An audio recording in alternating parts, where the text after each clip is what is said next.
Hola, buenas tardes. ¿Se me escuchan ahí todos?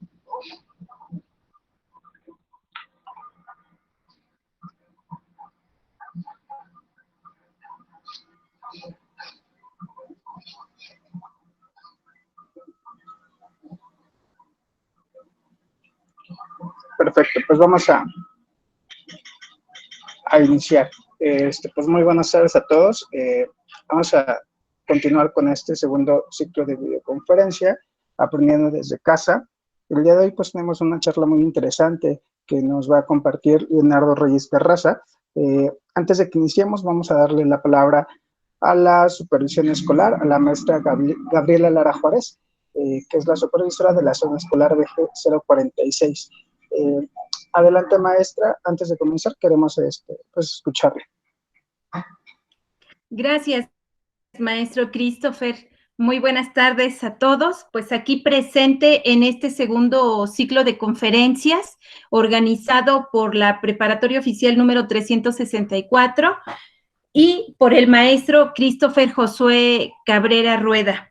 Estamos muy pendientes de las actividades que ustedes están realizando y pues el tema de hoy me parece sumamente interesante porque pues tiene que ver con la situación en la que nosotros nos encontramos y pudiera ser una manera de mirarla, una manera diferente de mirarla.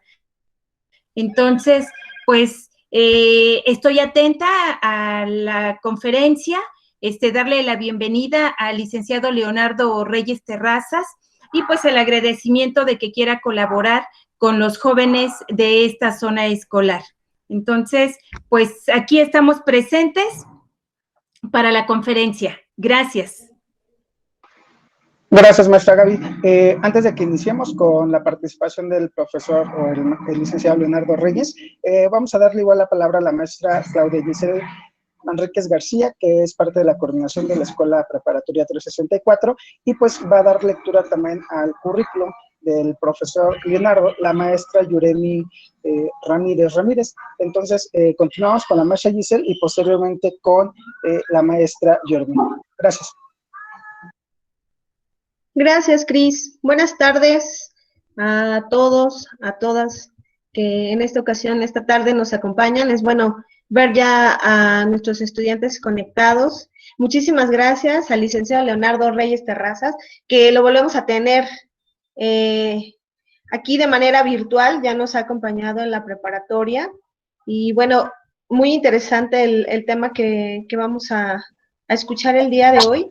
Cómo es que se configuran precisamente todas estas situaciones socioculturales, ¿no? Y creo que es muy interesante para los chicos, es interesante que tengamos una perspectiva de qué está pasando en lo sociocultural.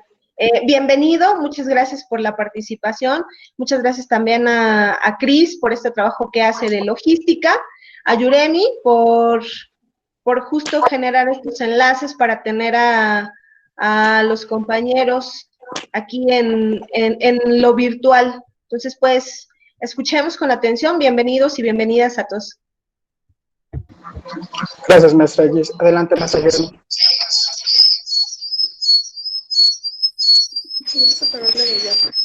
Gracias, compañeras, compañeros. Denme un segundito, por favor. Bien, Leo, gracias por aceptar nuestra invitación, por compartir con nosotros, a todos los chicos que se están uniendo, los compañeros maestros que también nos acompañan. Quiero platicarles un poco sobre quién es nuestro amigo Leonardo Reyes Terrazas. Leo realizó estudios de lingüística en la Escuela Nacional de Antropología e Historia, Lengua y Literatura Hispánicas en la Universidad Nacional Autónoma de México, Educación en la Universidad de Guadalajara, tiene estudios en producción de radio educativa por el Instituto Latinoamericano de Comunicación Educativa y otro en creación literaria y guionismo para medios de comunicación por la Escuela de Escritores de la Sociedad General de Escritores de México. es uno de los fundadores de Radio Chapingo, donde colaboró con trabajos de producción, guionismo, realización y conducción. Coordinó el taller hace unos años de creación literaria en el Centro Cultural Regional de Texcoco y tiene varios textos escritos para diferentes medios. Leonardo dirigió difusión cultural y vinculación y relaciones públicas en la Universidad Pedro de Gante, además fungiendo como docente de las clases de lenguaje y comunicación. De 2011 a 2018 estuvo a cargo de del programa de capacitación cultural en el Centro Cultural Mexiquense Bicentenario, el cual logró 35 seminarios de especialización en distintos temas de la gestión cultural, y también fue coordinador general de varios festivales culturales de la zona, y bueno, desempeña labores de conferencias sobre medios de comunicación y la gestión cultural. Esto es un poco del gran rico currículum que el compañero nos hizo llegar, nos compartió, y pues le doy la bienvenida y le agradezco nuevamente su presencia. Hola, Yuremi, muchas gracias por la invitación.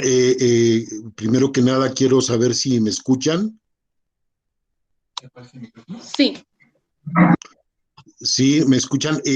No sé si también está funcionando mi cámara. Aparentemente hubo un problema técnico. Díganme si me veo, porque yo no logro verme.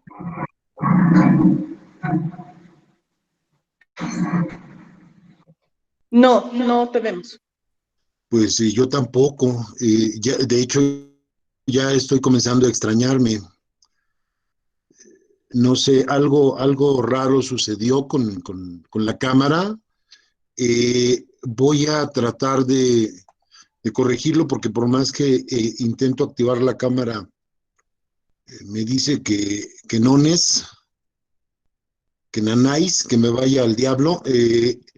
No, voy a tratar de cambiar de gadget. Voy a intentar conectarme desde el teléfono, a ver si desde ahí la imagen es ya un hecho. Permítanme unos segundos y disculpas por estos problemas técnicos. No, adelante, lo esperamos.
Hola.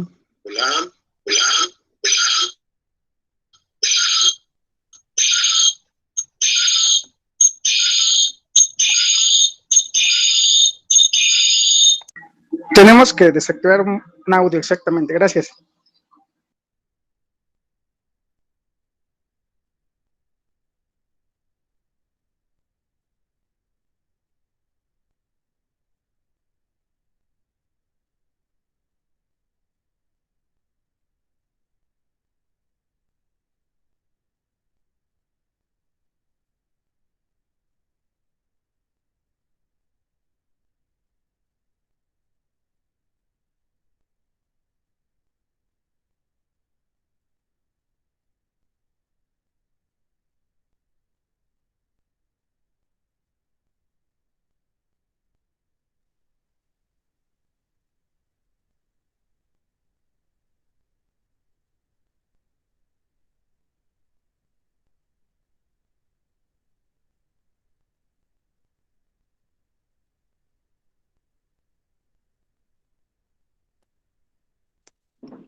Hola, creo que ya logramos resolver el problema técnico, si no me equivoco. Sí, ya te escuchas y te ves. Muchísimas gracias. Perdón, pero esta pandemia ha significado cambios en todos los ámbitos de la vida.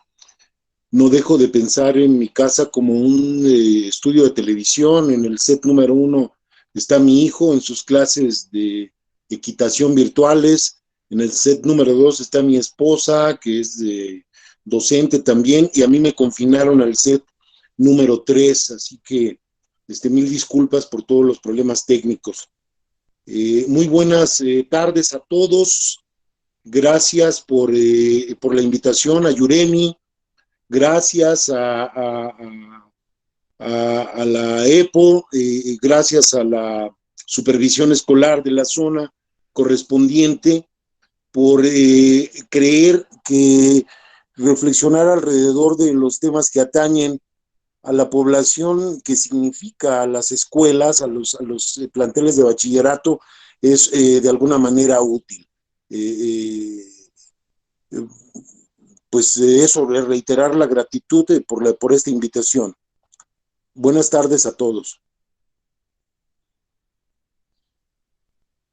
Yuremi, si me escuchas, tengo una presentación, pero no sé cómo compartirla desde mi computadora o desde mi teléfono celular. ¿Tendré que enviársela a alguien para poder visualizarla? Sí, puedes enviármelos por el WhatsApp, está bien. Ok, enseguida te la envío.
Ok, envié ya la presentación, pero mientras tanto, pues vamos a, mientras los administradores de esta reunión la colocan en pantalla, voy a describir brevemente la primera diapositiva, que es a partir de la cual me gustaría que iniciáramos un trabajo de reflexión colectiva, de manera que lo que ocurra en esta charla, en esta reunión, no se convierta en un monólogo en el que impere el punto de vista del invitado, en este caso yo, sino que apostemos por hacer una construcción, sobre todo porque estamos hablando de configuraciones socioculturales y todo proceso de configuración sociocultural es precisamente eso, un proceso que no termina nunca, un proceso continuo, un proceso con cortes diacrónicos y sincrónicos a lo largo del devenir histórico. En la primera diapositiva aparece primero una fotografía de los Rolling Stones, no en la década de los 50, de los 60, cuando comenzaron, del siglo pasado, cuando comenzaron a hacer una música que conectó con la comunidad de jóvenes de aquel entonces y que hoy día sigue conectando incluso con los jóvenes de aquella época y con los jóvenes de esta. Aparece luego una fotografía en la que hay tres jóvenes de distintas fenotipos, digamos, raciales, sentados junto a una banqueta. Luego aparece un fotograma de una película que recientemente se estrenó en Netflix, que se titula Ya no estoy aquí, acerca del movimiento colombiano con K en las favelas de Monterrey, en el estado del norte de Nuevo León. Y aparece también una fotografía de una indígena chiapaneca, muy joven, y pongo comillas en esta definición, cargando a sus espaldas un bebé. Y esta diapositiva está encabezada por un título que dice Ser joven. Y desde esta perspectiva hay que comenzar, si estamos refiriéndonos al tema de las configuraciones socioculturales de la juventud en nuestro país, por definir primero qué carambas es eso a lo que llamamos ser joven.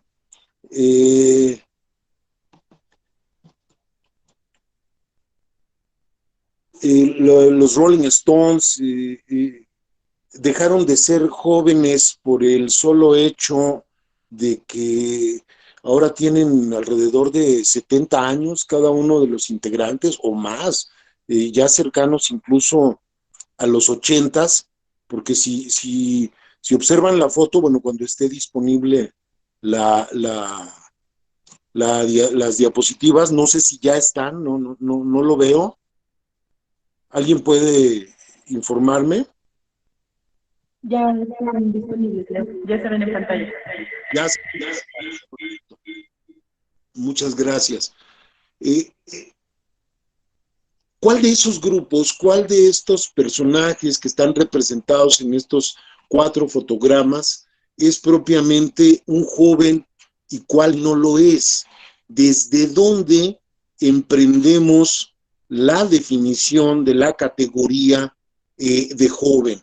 Esa es una primera, digamos, una primera coordenada para navegar en este tema cuyas complejidades no alcanzamos, creo, como sociedad, a vislumbrar suficientemente. En la siguiente diapositiva, yo comparto con todos ustedes 6 posibilidades para tratar de referirnos a a la concepción, a la noción de juventud. La primera dice que es una construcción cultural de la posguerra. También decimos que es una convención sociocultural, que es un acuerdo social, y un acuerdo social es todo acuerdo que surge en virtud del contrato social del que somos parte todos nosotros desde que asumimos dentro de un régimen democrático, que hay un gobierno, hay un Estado que se erige a través de un gobierno que nosotros elegimos libremente, sin entrar en Honduras acerca del tema de la democracia y de la pertinencia del Estado y del gobierno mismo. No es el tema que nos mantiene reunidos el día de hoy. Es eso, es un acuerdo social, es una categoría mutable. La juventud es un segmento de mercado, pero también es un larguísimo etcétera. ¿Qué de esto es la juventud? Yo digo que son todas estas cosas y es mucho más. Estamos en un momento en el que juventud se define desde posiciones que trascienden el biologicismo. No tiene que ver necesariamente con la edad, sino con un conjunto de construcciones socioculturales que tienen una poderosa influencia en la sociedad de la que somos parte actualmente. ¿Por qué decimos que es una construcción cultural de la posguerra? Hay que digamos, hacer un viaje temporal, situarnos al fin de la Segunda Guerra Mundial. Y duele cuando hablamos de esto por la enorme cantidad de vidas humanas que se perdieron en ese periodo particularmente nefasto de nuestra historia universal. Muchos jóvenes perdieron la vida. El sector productivo literalmente había colapsado en la inmensa mayoría de los países, no solo los que tomaron parte del conflicto bélico, y era urgente reactivar la economía. Y una magnífica ocurrencia fue la de reconstruir el concepto de juventud. Eso más el tema de ir pateando gradualmente en virtud de los avances científicos, de los avances de la medicina, el límite de la esperanza de vida, es otro de los fenómenos que ha contribuido también a redefinir lo que es la juventud a escala internacional y en los distintos países donde se asume pública, socialmente, un rango de edad para referirse a la juventud.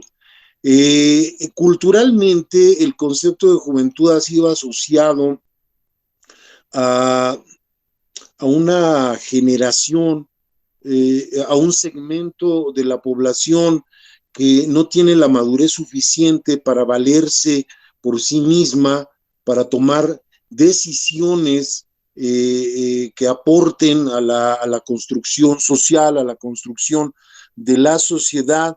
Pero me pregunto si esto es correcto, si esto es preciso, si los jóvenes en términos reales son eso que el Estado, que una ideología, que el gobierno quiere hacernos creer, un conjunto de seres sin capacidad para la toma de decisiones y de injerencia en el plano social. Y luego también está asociado el concepto de juventud a la subversión. Los jóvenes son irreflexivos, los jóvenes son necios, son testarudos, son ignorantes y por lo tanto son rebeldes y subvierten el orden social, el orden público a cada paso, y hay que mantenerlos a raya. Y uno de los capítulos más oscuros de la historia nacional tiene que ver con el aplastamiento violento de la irrupción de los jóvenes en la década de los 60, finales, en 1968, el movimiento estudiantil que torpemente, creo, ha insistido en llamársele de esa manera, movimiento estudiantil, porque también, y eso tiene que ver con uno de los estancos de convivencia, de realización social, a que se ha confinado a los jóvenes en el imaginario colectivo, en el imaginario social, son las comunidades escolares. Los jóvenes son aquellos que están en edad de ir a la escuela a partir de la educación básica, media superior y superior. Y fuera de ahí hemos dejado de ser jóvenes. Yo dejé de ser joven hace muchos años desde esta óptica, ¿no? Esta construcción social, esta construcción cultural de la posguerra también se convirtió a la postre en uno de los elementos más notables de la reconstrucción del sector productivo. Había necesidad de construir una comunidad de consumidores potenciales y desde ahí también los jóvenes se han convertido en un segmento de mercado al que las industrias culturales han accedido de una manera particularmente agresiva desde la década de los 60. La música, la producción musical, la venta de discos, es uno de los, el cine, son dos segmentos de la economía cultural, de la economía naranja, que más han captado el mercado de los jóvenes, la moda, las revistas y ahora la tecnología, los gadgets.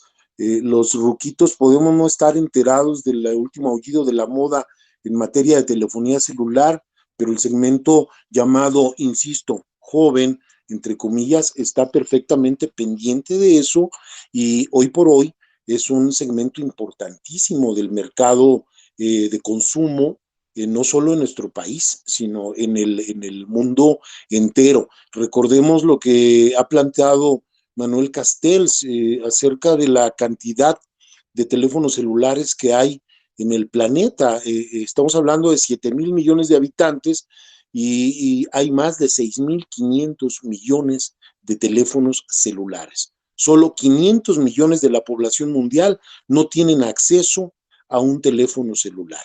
Y estamos antes de la pandemia, más incomunicados que nunca, porque ahora creo que se están configurando otros procesos de comunicación, otros protocolos de comunicación en los que la virtualidad se ha convertido en una herramienta eficaz, en una herramienta muy importante para romper el aislamiento al que nos ha sometido la contingencia sanitaria derivada del COVID-19. Vuelvo a la diapositiva. La juventud es todo eso, pero también es una construcción normativa que se ha intentado desde los acuerdos sociales internacionales, globales.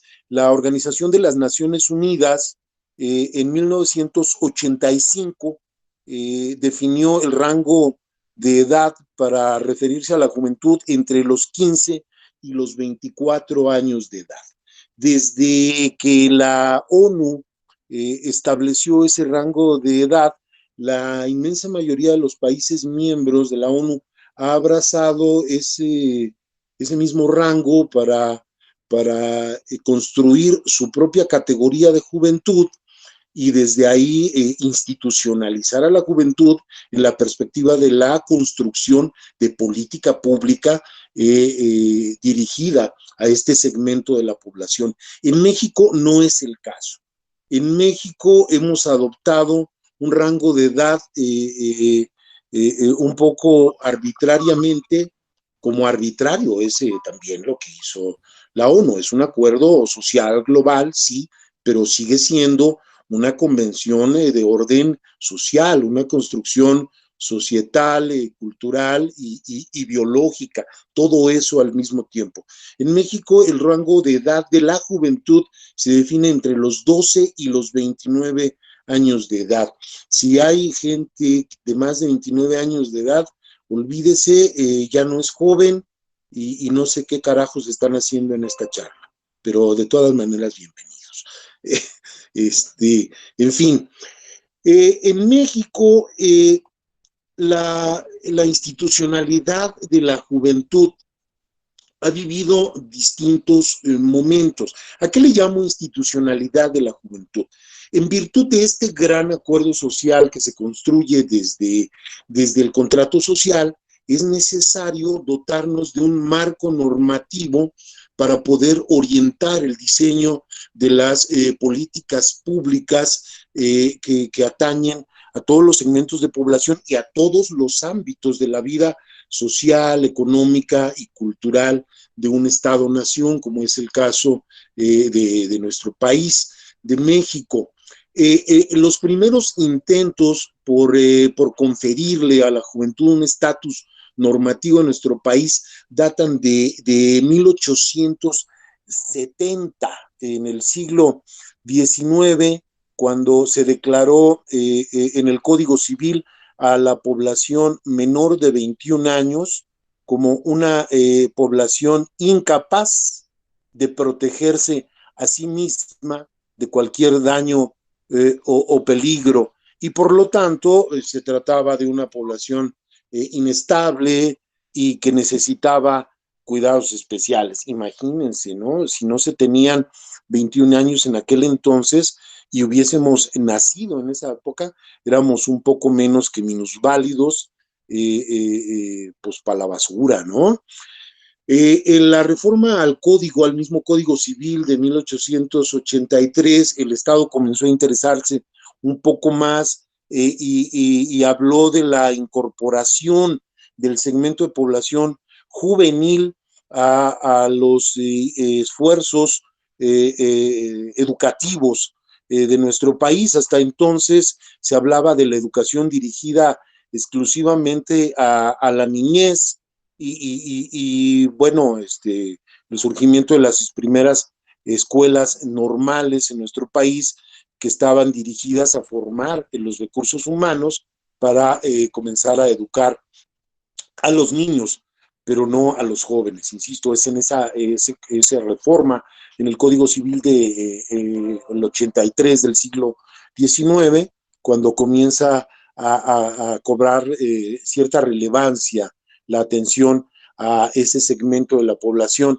Y con esos propósitos y otros ampliados, en 1942, ya en el siglo pasado, el siglo XX, se funda la Oficina de Acción Juvenil para atender a todos esos descerebrados, indignos de llamarse presente de una nación, porque los jóvenes, no lo olvidemos, siguen siendo un cliché, son el futuro de nuestro país y nos hemos olvidado de que ese futuro es más presente que nunca y que tiene una importancia vital en el desarrollo de los procesos culturales que están aconteciendo en nuestra sociedad.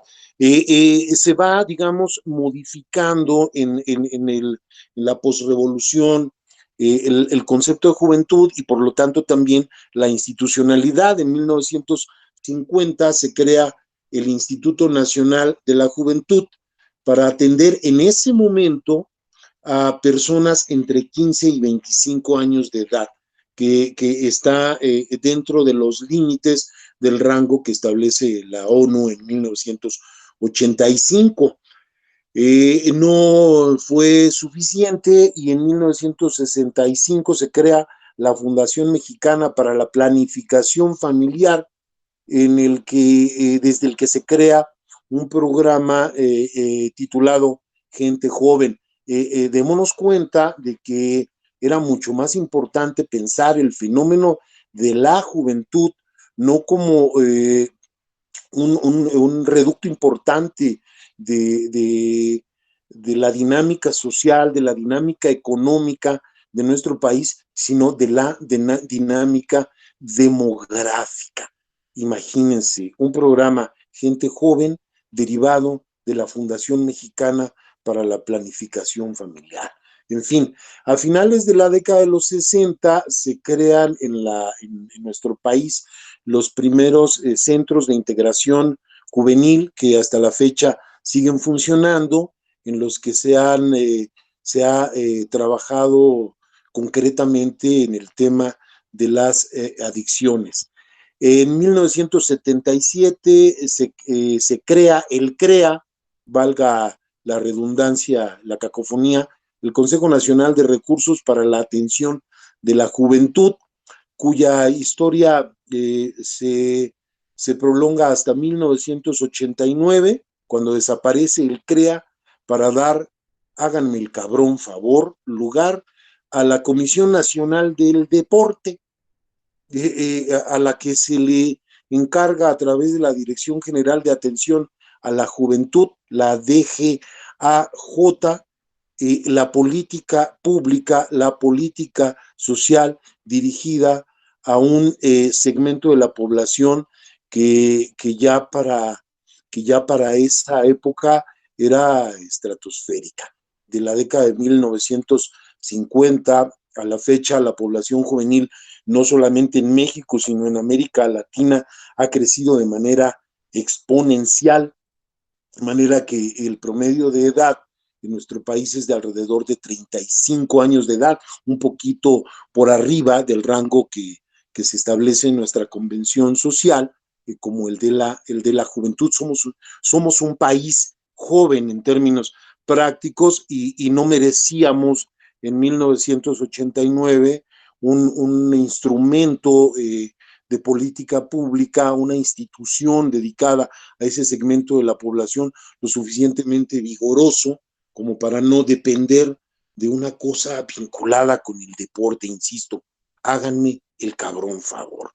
En 1988, que es el último estadio, digamos, de la vida institucional de la política pública en materia de juventud en México, se crea el Instituto Mexicano de la Juventud, que sigue funcionando hasta ahora con periodos especialmente oscuros por la utilización sectaria del instituto y de sus beneficiarios desde el partido oficial en aquellos entonces, el Partido Revolucionario Institucional, que prácticamente era quien estaba a cargo del Instituto Mexicano de la Juventud.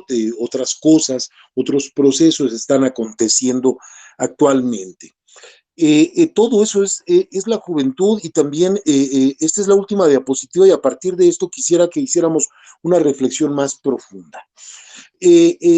A Salvador Allende, el malogrado líder de la Unidad Nacional y presidente de la malograda República Chilena a principios de la década de los 70 del siglo pasado, se atribuye la frase que aparece en la última diapositiva de esta breve, escueta presentación, que dice: ser joven y no ser revolucionario es una contradicción incluso biológica. ¿Es cierto esto? ¿Es realmente cierto que digamos, esta característica, esta cualidad que se ha adjudicado a la población joven, sigo entrecomillando, porque, insisto, tendríamos que trabajar muchísimo más en los trabajos de investigación, en los estudios acerca del concepto de juventud en nuestro país, no solamente desde la vida institucional y desde la convención social, sino desde la importancia que tiene a escala social. Ser joven y no ser revolucionario es una contradicción incluso biológica. yo creo que no es estrictamente cierto. Yo creo que la población juvenil, que el segmento social de la juventud no necesariamente ha sido una fuerza social, un motor de la transformación de nuestra sociedad. Y voy a convocar un ejemplo que se me ocurre. Por ahora, uno de los espacios por antonomasia para la construcción de vínculos sociales entre la juventud es la escuela. Hemos creído siempre que quienes no van a la escuela permanecen al margen de esos circuitos de socialización y por lo tanto al margen también del acuerdo social, del convenio social de la juventud, y que por lo tanto no se convierten en propiciadores, en garantes de la perpetuación de los esquemas de valores de la cultura mexicana, que quienes, porque están presos de un sistema educativo, están reproduciendo un sistema económico, un sistema político, un sistema cultural, social en el país, y quienes no están dentro de ese sistema educativo necesariamente están oponiéndose a todo ello. No lo creo. No lo creo porque desde ahí están perpetuándose también una serie de códigos de comportamiento social que perpetúan fenómenos, por llamarlos de alguna manera, de los más nocivos de nuestra cultura, de nuestra sociedad, como el machismo, por ejemplo. Tanto perpetúan el machismo los jóvenes que acuden a las escuelas, como lo perpetúan quienes no acuden a ellas. Tanto perpetúan la violencia de género quienes van a las escuelas desde el sistema educativo, como quienes no asisten a la escuela. Entonces, realmente es una fuerza, o estamos hablando de la juventud como un segmento social que no es monolítico, que es mutable y que por lo tanto es sujeto de una gran cantidad de construcciones socioculturales que dependen de muchos fenómenos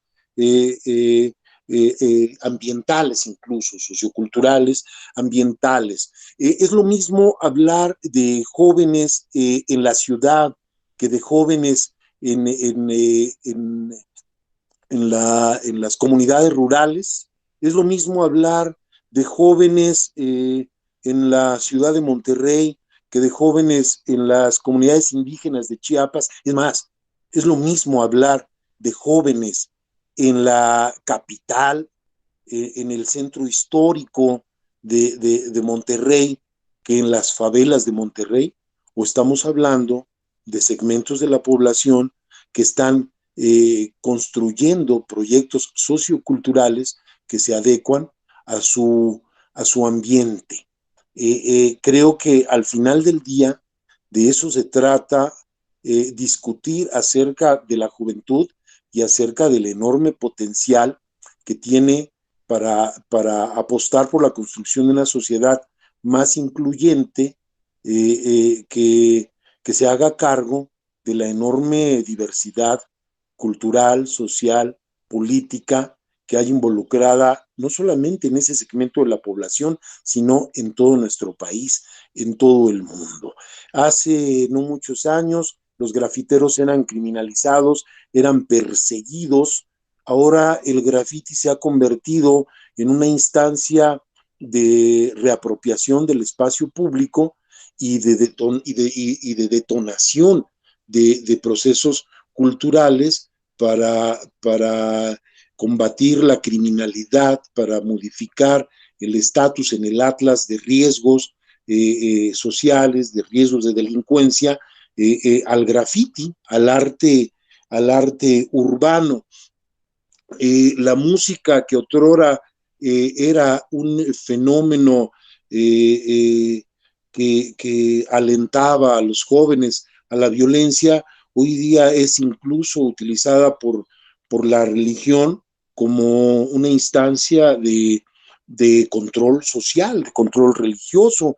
Los grupos de rock que surgen en las sectas religiosas en este país y que se convierten en fenómenos culturales dentro de esas comunidades cerradas, son instrumentos que se han venido refuncionalizando. Entonces, cuando hablamos de todas estas construcciones socioculturales, hablamos de construcciones que son mutables y que están adecuándose continuamente a la realidad social de nuestro país, de nuestras sociedades a nivel global.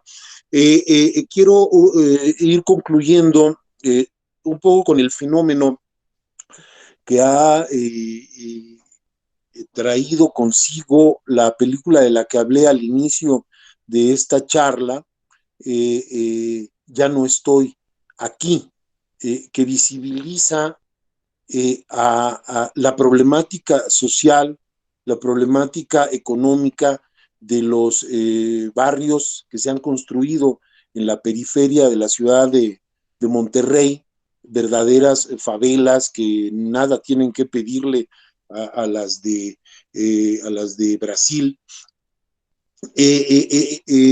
Una película ambientada en el 2011 se convierte en un escándalo en el 2020 y hay un estallido en redes sociales hablando de cómo carajo se le ocurre a la gente que hace estas producciones cinematográficas hacerle creer al mundo que en Monterrey se escucha cumbia colombiana, se escucha cumbia recargada y se ha refuncionalizado la vestimenta típica de los cholos para construir toda una expresión cultural, la Colombia, con K, de los desposeídos, de los jodidos, de los browns y cans que atentan contra los procesos de desarrollo virtuosos de nuestro país. Esto es México.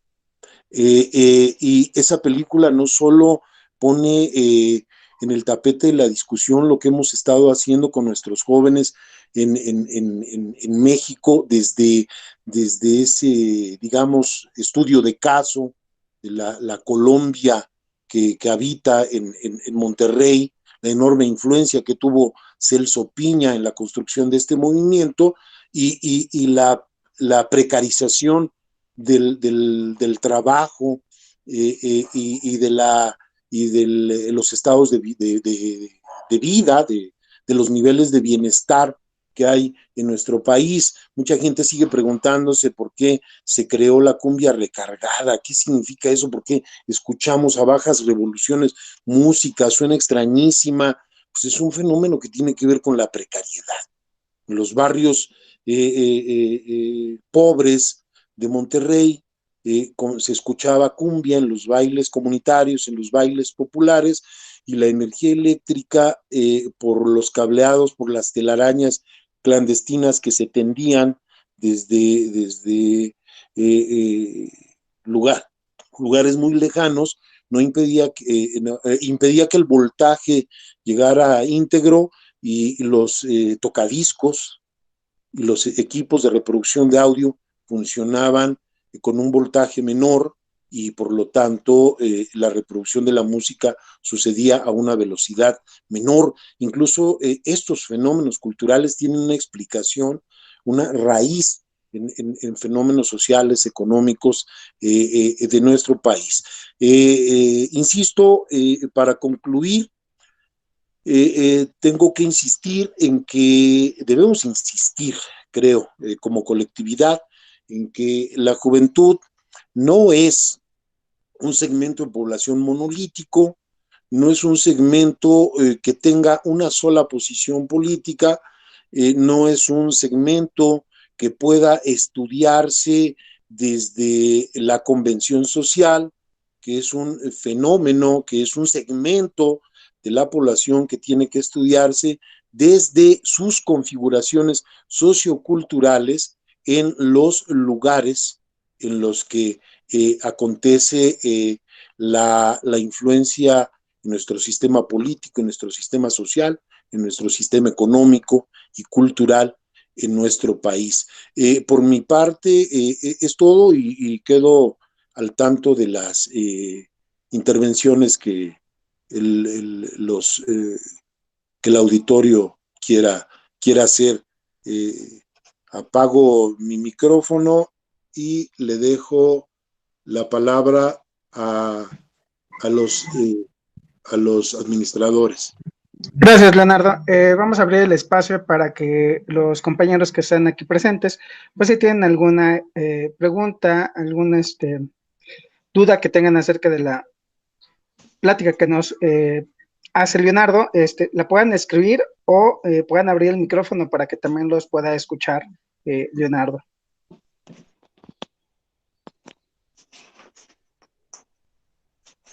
Por aquí ando, voy a conectar mi teléfono.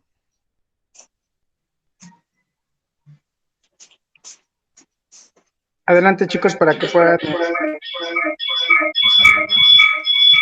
Profe Cris, me parece que Andrea Jacqueline dejó una pregunta en el chat.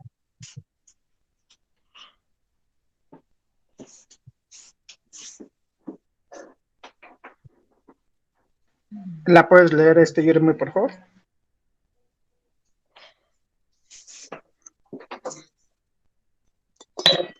Leo, una alumna, Andrea Jacqueline, pregunta ¿cuál es el motivo por el cual se desintegra el CREA?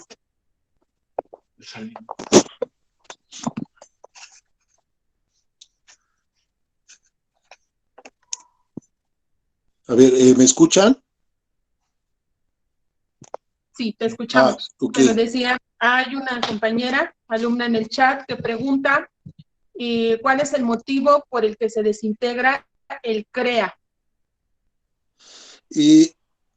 Las razones concretas es difícil conocerlas, pero digamos que visto desde la óptica de la vida institucional de nuestro país, tiene que ver con la concepción de la realidad en México por periodos sexenales. En México vivimos a expensas de la idea peregrina de que cada cambio sexenal supone un cambio ilusorio de la realidad y hay escasos, digamos, ejemplos de continuidad de la vida institucional de nuestro país, porque a cada nuevo gobernante le era muy caro, le era muy importante dejar su propia huella a su paso por la administración pública. Nadie está a expensas de estos usos.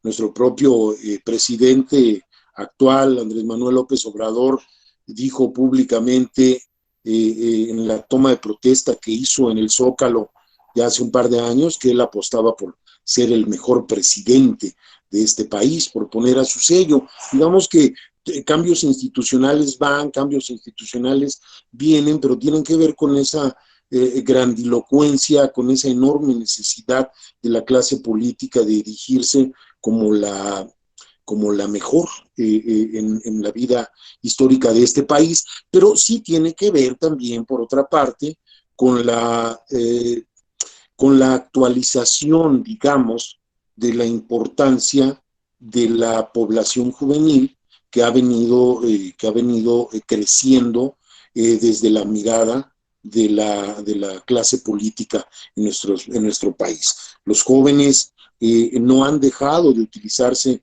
como instrumentos de control, como instrumentos de desestabilización de la vida política en nuestro país y tener instituciones cada vez más sólidas también era importante para el Estado en su momento, para el gobierno mismo, ¿no?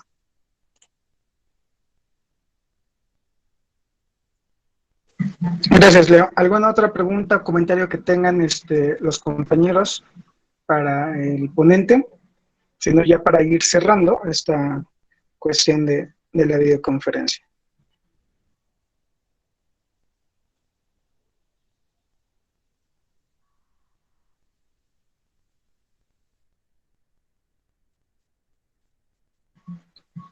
Si no hubiese más preguntas para Leonardo, vamos a... Yo.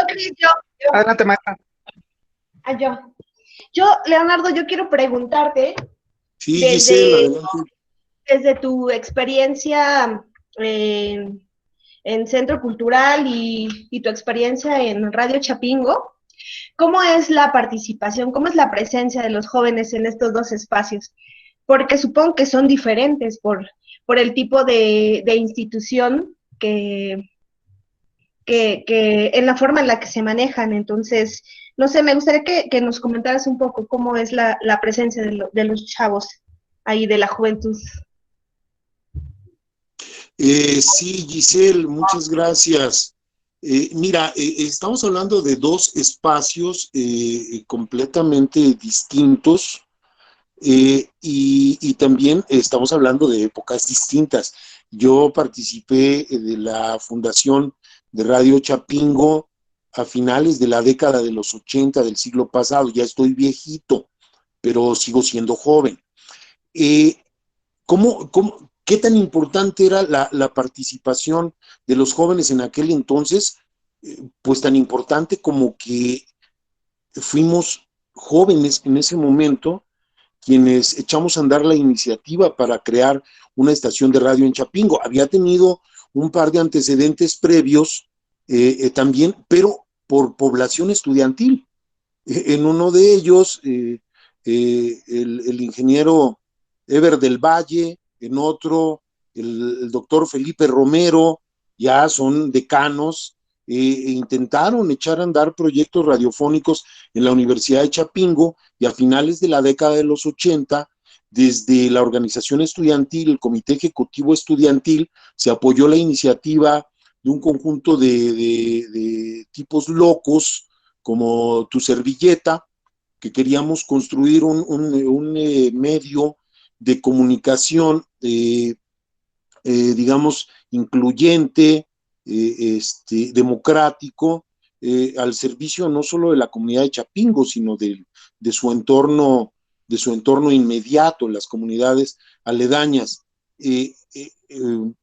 No se explica la creación de Radio Chapingo sin la participación de los jóvenes. Fue ahí donde se adquirió el primer equipo, donde se construyó con recursos de la organización estudiantil el primer transmisor para transmitir en la banda de amplitud modulada. Fue ahí donde hicimos el primer convenio con en aquel entonces, Dirección de Difusión Cultural de la Universidad de Chapingo, para obtener a través del Instituto Latinoamericano de la Comunicación Educativa la capacitación, la formación para aprender a producir radio. Lastimosamente, ese periodo de la historia de Radio Chapingo está borrado institucionalmente. Si tú, Giselle, le preguntas a cualquiera de los actuales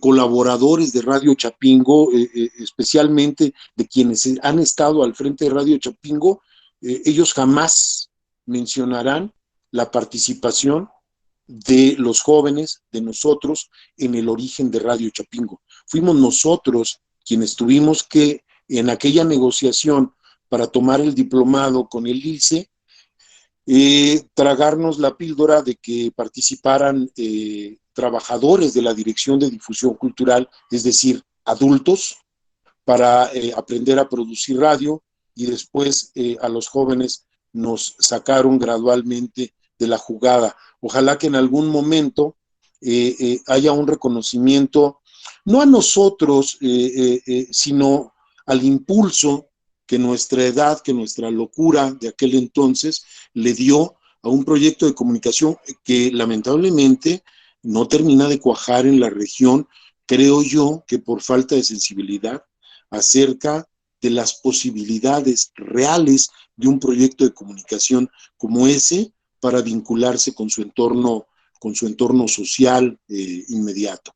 Respecto del Centro Cultural Mexiquense Bicentenario, bueno, yo no estoy ahí desde hace un par de años aproximadamente, pero sí te puedo decir que creo que uno de los grandes desaciertos o una de las grandes carencias de la oferta de servicios culturales que desde ahí han venido construyéndose cada vez más pobres, cada vez más escuetos, ha sido muy poco reflexiva acerca de las necesidades de los jóvenes,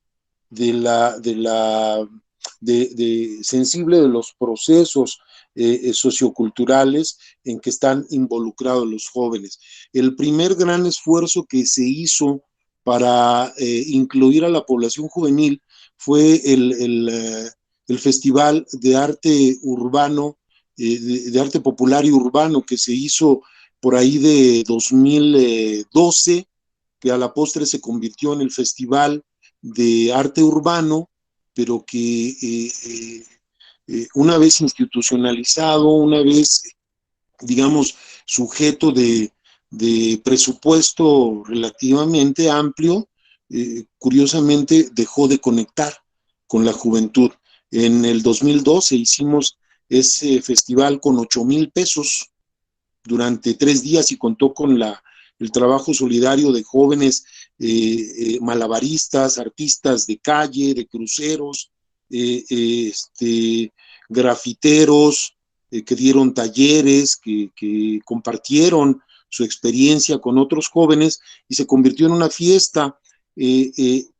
Dejar al margen de la organización, es más, de la concepción de un festival dirigido a jóvenes, a los jóvenes, es un mal negocio, es una mala idea. Tendríamos que dejar de ver en los jóvenes un receptáculo de nuestras buenas intenciones y de nuestra grandilocuencia como hacedores de políticas públicas para beneficiarlos y de una buena vez comenzar a incluirlos en la definición de sus propias rutas de participación social, de participación ciudadana. Eso es una necesidad imperativa no solamente aquí en el Estado de México o en la zona oriente, en todo el país y me atrevo a decir que en todo el mundo.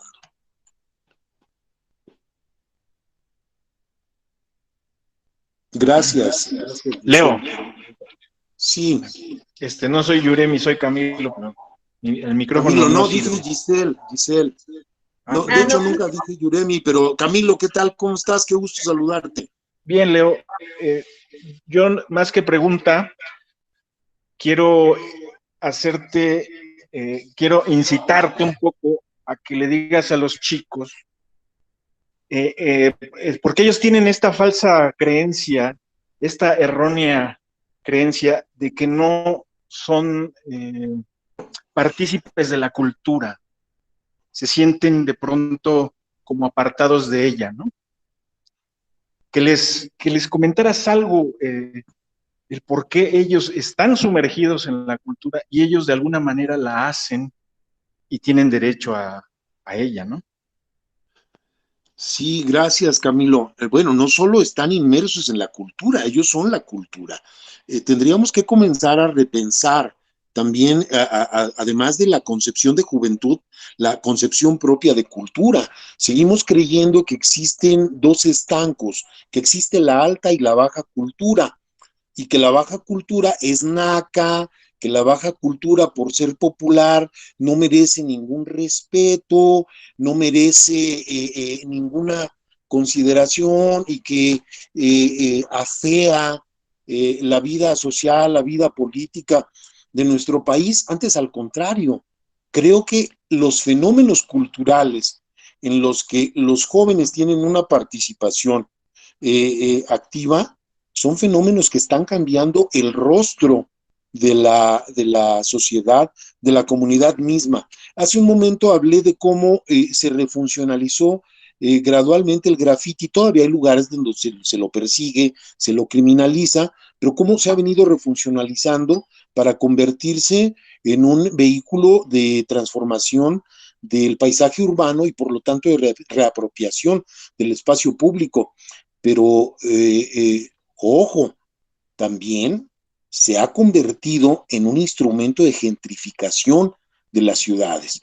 Hay grandes artistas urbanos que han hecho intervenciones en edificios de Ámsterdam, de Londres, donde tú me digas que están pintando murales primorosos en los centros históricos y están expulsando gradualmente a la población de esos centros históricos hacia la periferia para comenzar a vivir en condiciones de carencia económica, carencia de servicios públicos. Entonces, si no entendemos que el arte urbano como un fenómeno plástico, como un fenómeno estético, anclado en la población joven, tiene el poder de convertirse incluso en un instrumento de reconfiguración del espacio urbano, entonces no hemos entendido la enorme influencia que tienen los jóvenes en la vida social, cultural de nuestro país. La cultura no es necesariamente el conjunto de actividades, de eventos, pongo entre comillas, porque todo el mundo dice, vamos a organizar un evento cultural. La cultura no es un conjunto de eventos, la cultura es un proceso, y es un proceso en el que estamos inmersos todos. Cuando hablamos del derecho a la cultura para los jóvenes, del derecho a la cultura para los niños, para las mujeres, para la comunidad LGBT, para los ancianos, no estamos hablando del derecho de acceso a la oferta que graciosa, generosamente el gobierno a través de las instituciones de cultura frague para nosotros. Estamos hablando del reconocimiento, del derecho de todos los segmentos de población, de toda la ciudadanía, a ejercer nuestra cultura en los espacios de interacción social a los que tenemos acceso, ¿sí? Y los jóvenes tienen no solamente todo el derecho de seguir ejerciendo su cultura, sino de seguir preservándola, ¿sí? En eso consiste ahora el derecho a la cultura. Y el Estado tiene como obligación crear políticas públicas que sean garantes de que puedo vivir, ejercer mi cultura sin ser perseguido por ello. Solamente si asumimos esto incluso una obligación ciudadana, creo que estamos a la puerta de aspirar a una sociedad inclusiva, a una sociedad que respete todas las expresiones de la cultura, de la religión, de la política, sin ser perseguidos por ello. Los jóvenes, la juventud, sigo entrecomillando, tiene un poder impresionantemente grande para revitalizar la vida social, la vida pública de este país. Y no hay que renunciar a ello. Chin chin, si no le entran.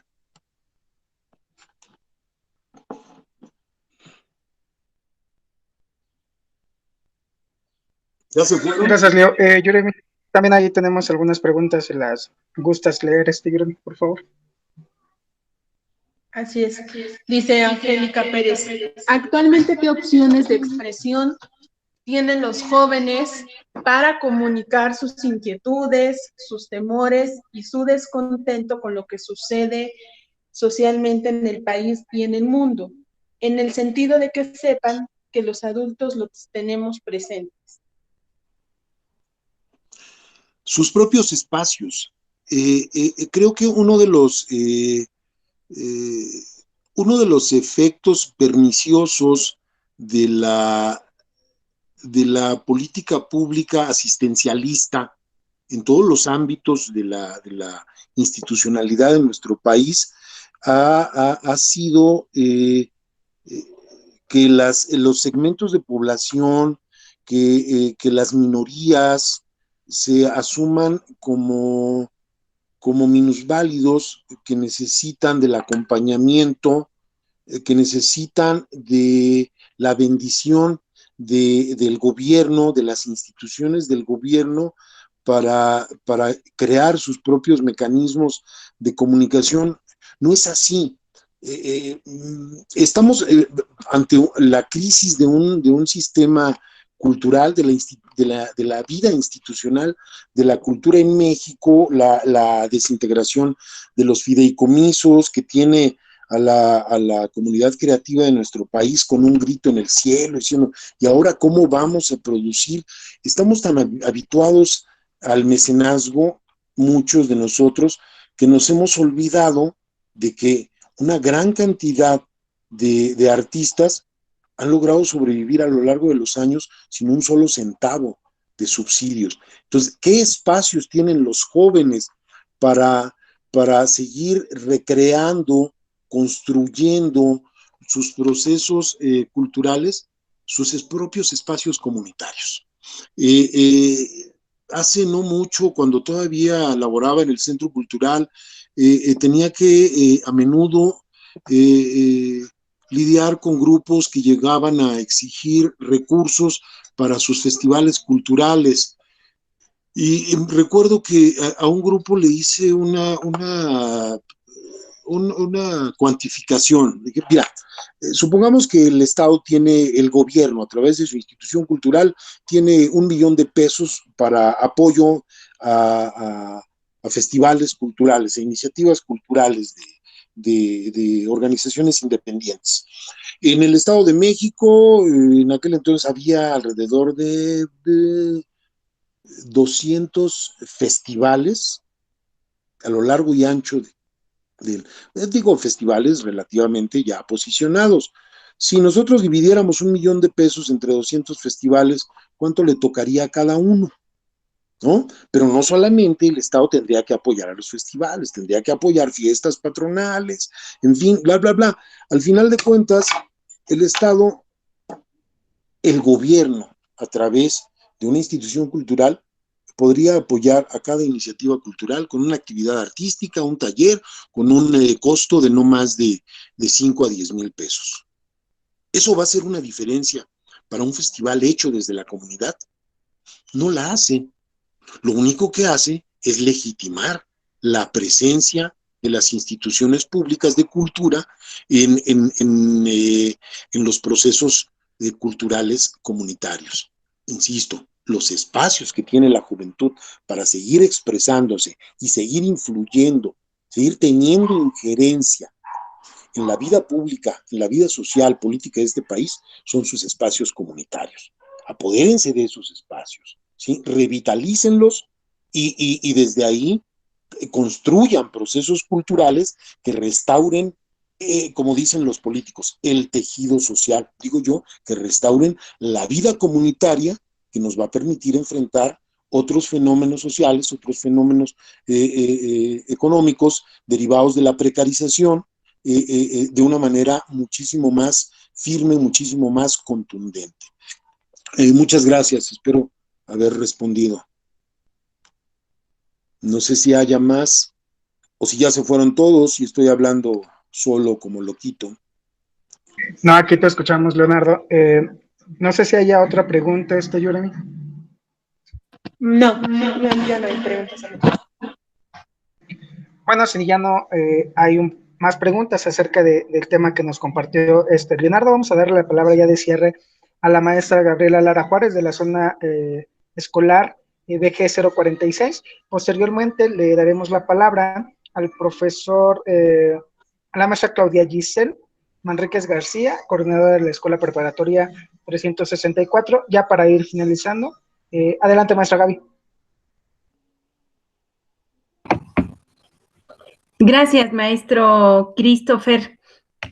Pues agradecerle mucho a nuestro ponente del día de hoy, a Leonardo Reyes Terrazas, por recordarnos, y no por recordarnos, yo creo que lo tenemos siempre presente, pero es importante reflexionar un poco sobre este tejido social y la importancia de la juventud en México. Yo recuerdo que llegó un momento en el que empezamos a ver cómo muchos puestos, muchas funciones se fueron ocupando por gente cada vez más joven. Y anteriormente teníamos la idea de que juventud era sinónimo de poca experiencia y entonces los puestos debían de estar ocupados por gente mayor porque era la de más experiencia y sin embargo esta situación ha ido cambiando y la juventud ha ido ganando terreno en muchos espacios de nuestra sociedad. Es situación que celebro y que yo supongo que en algún momento le costó mucho trabajo a esta gente incluirse en estos espacios en los que están llegando. Ahora, la juventud sigue avanzando y sigue avanzando bajo otras circunstancias y lo que nosotros tenemos que hacer es apoyarlos. Entonces, pues muchas gracias por esta conferencia. Hay mucho que reflexionar y agradezco mucho su participación. Gracias. Gracias, maestra Gaby. Adelante, maestra Giselle. Muchas gracias, Cris. Pues, Leonardo, darte las gracias por la participación. Creo que tenemos un trabajo importante en las escuelas, precisamente con esta posición de empoderar a nuestros chavos, a nuestras chicas, a la juventud, abrirles los espacios, ¿no? Creo que eso es muy importante. Te agradecemos, esperamos verte ahora que nos reincorporemos a la escuela nuevamente por la preparatoria. Por ahí tenemos un trabajo pendiente, ojalá que regresemos a verte en el aula con nuestros profesores y con nuestros estudiantes. Muchísimas gracias, muchas gracias a todas las personas que están acá, que se han interesado por este trabajo que se ha venido haciendo de manera virtual y pues los esperamos en las siguientes actividades. Buena tarde. Muchas gracias, Giselle. Muchas gracias a la supervisora, a la maestra Gaby. Aprovecho por ahí para enviarte un saludo de parte de María Eugenia Martínez Hernández, mi pareja, que también está en el set 2 trabajando arduamente. Gracias, Yuremi, por la invitación.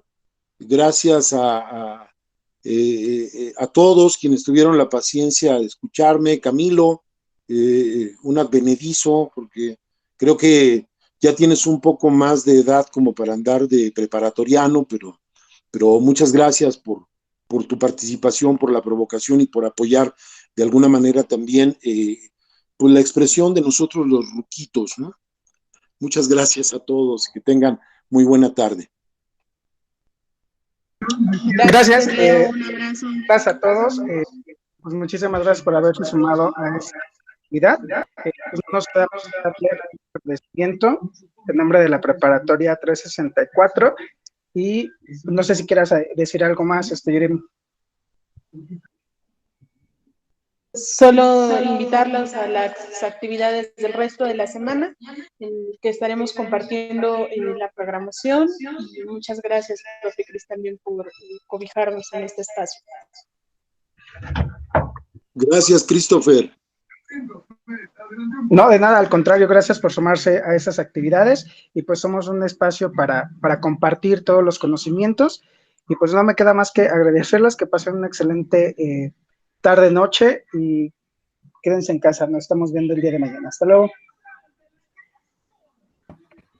Hasta luego, Cris, gracias. Excelente tarde para todos. Gracias, profesora, buena tarde.